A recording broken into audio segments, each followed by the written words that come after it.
Hey guys, today I'm gonna show you how to remove background object on iOS 18 or 18.1. So look here. So at first open iPhone settings, click on to general to click on and check. Look here, this is my iOS 18.1, or if you have only iOS 18 and the same work, and it possible. And then open photo apps to select an image, click on this and then showing it to clean up, click on OK. Tap brush or circle how you want to remove,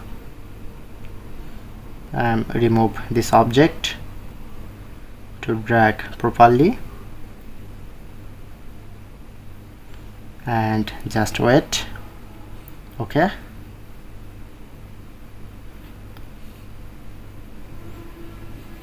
so look here, now successfully remove background object. Click on to done to save. Okay, now successfully save this. So that's it, that's how you can do it.